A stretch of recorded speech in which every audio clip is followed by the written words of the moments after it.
The Book of Certainty, Affirmations for a Fulfilled Life, Part 1.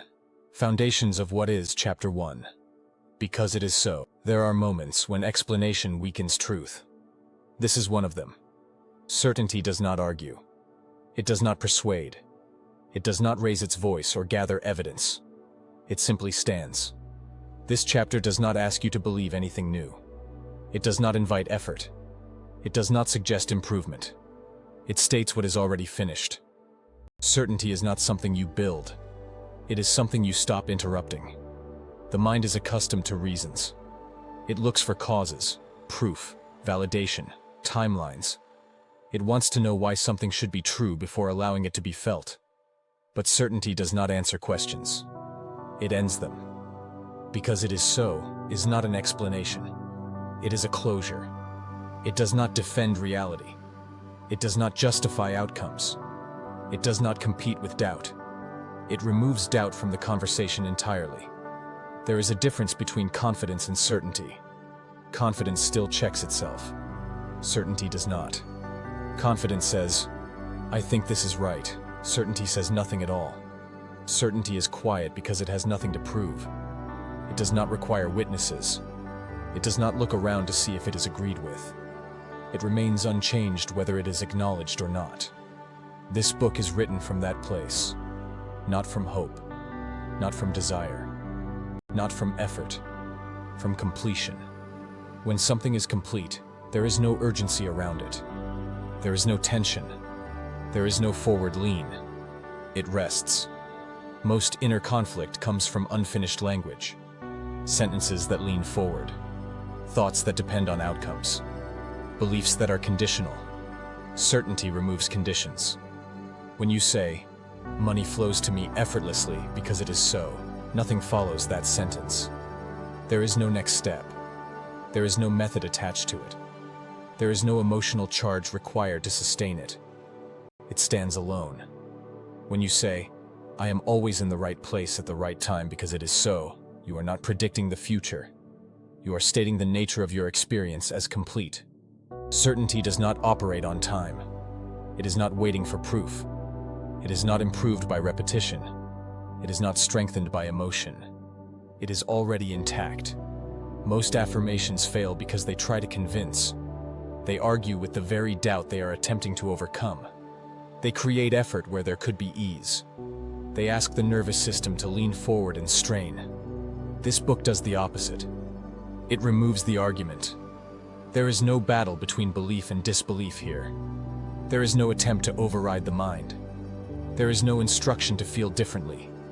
Certainty does not manage the mind. It bypasses it. The phrase "because it is so" functions as a period, not a reason. It does not explain why something works. It states that it does. It closes the loop. Once something is closed, it stops consuming energy. It no longer requires attention. It no longer invites rumination. This is why certainty feels calm. Calm is not the absence of problems. Calm is the absence of internal argument.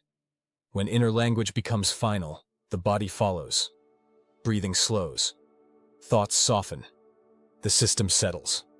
Not because anything external has changed, but because nothing internally is unfinished. Certainty is a posture, not a performance. It does not rise and fall with circumstances. It does not spike when things go well, or collapse when they do not. It remains.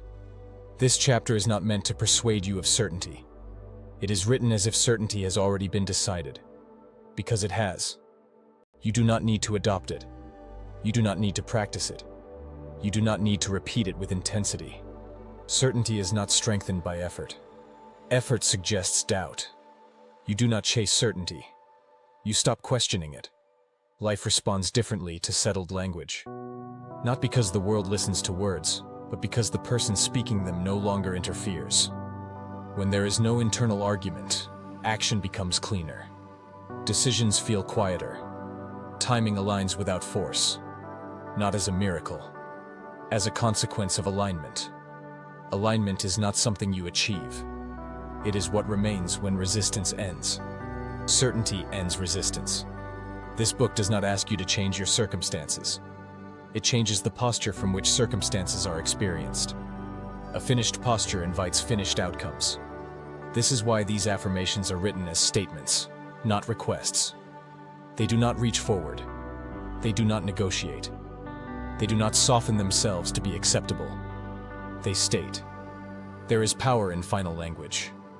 Not loud power, not dramatic power, stable power, the kind that does not need reinforcement. Read this book slowly, or do not read it slowly at all. Open it anywhere, or leave it closed. Certainty does not depend on ritual. It does not depend on repetition schedules or morning routines. It does not require emotional charge. It is already true, or it is not engaged at all. This chapter exists to set the tone, not to prepare you, not to guide you, to end the conversation before it begins. Below are the affirmations that anchor this book. They are not instructions. They are not aspirations. They are closures. Everything in my life aligns naturally because it is so. I do not need to explain what works because it is so. I rest in certainty without effort because it is so. Nothing more is required because it is so.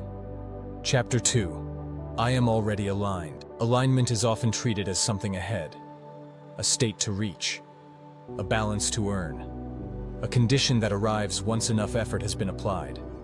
This chapter removes that idea completely. Alignment is not a destination. It is not a reward. It is not a future state unlocked by improvement. Alignment is the default.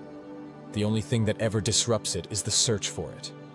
When someone says they are out of alignment, what they usually mean is that their expectations are arguing with reality. They are resisting what is present in favor of what they believe should already exist.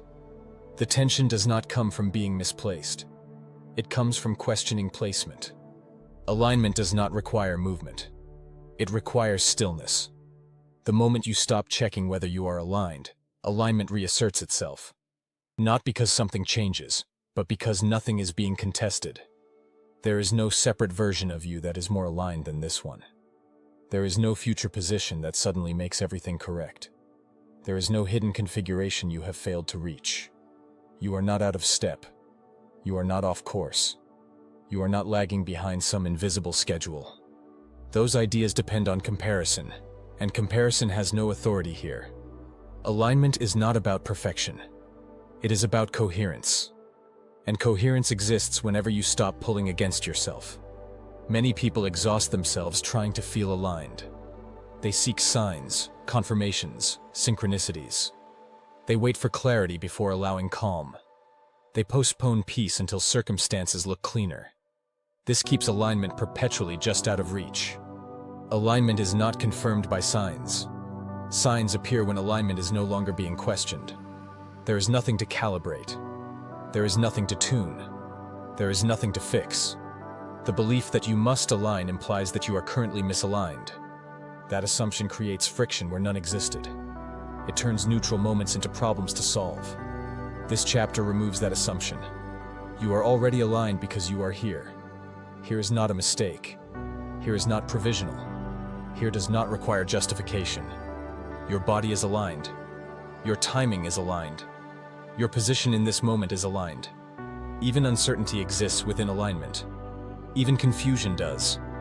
Alignment does not mean clarity. It means coherence between where you are and what is happening. The search for alignment fractures that coherence. It introduces a split. This moment versus the imagined better one. When that split ends, alignment is felt again.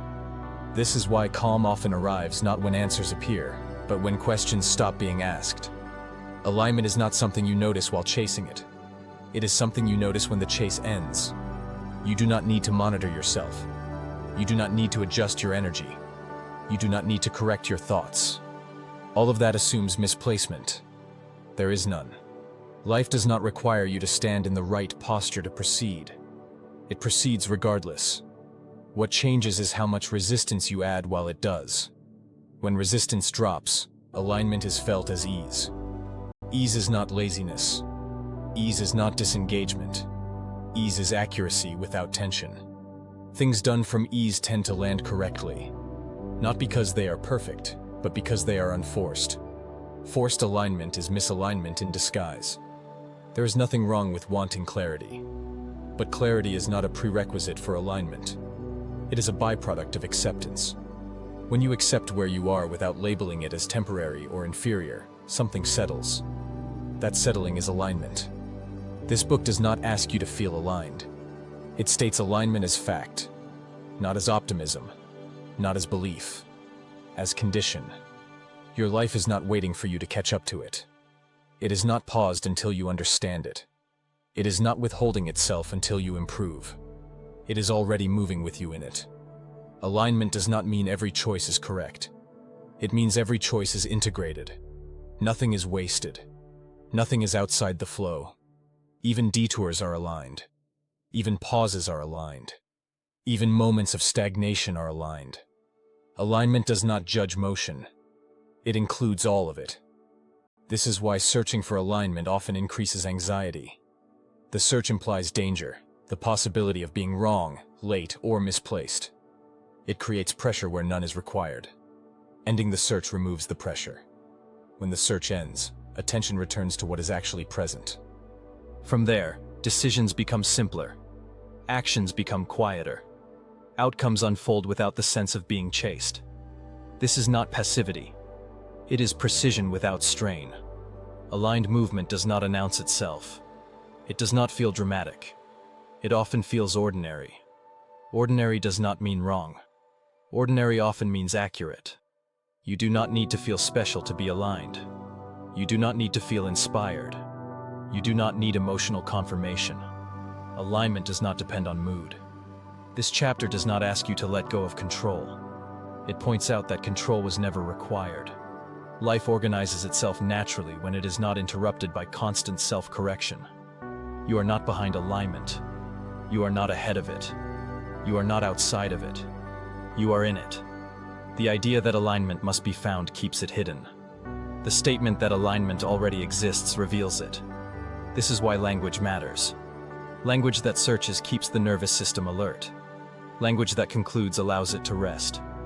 This book speaks in conclusions, not to convince, to settle. Below are the affirmations for this chapter. They do not aim to shift your state.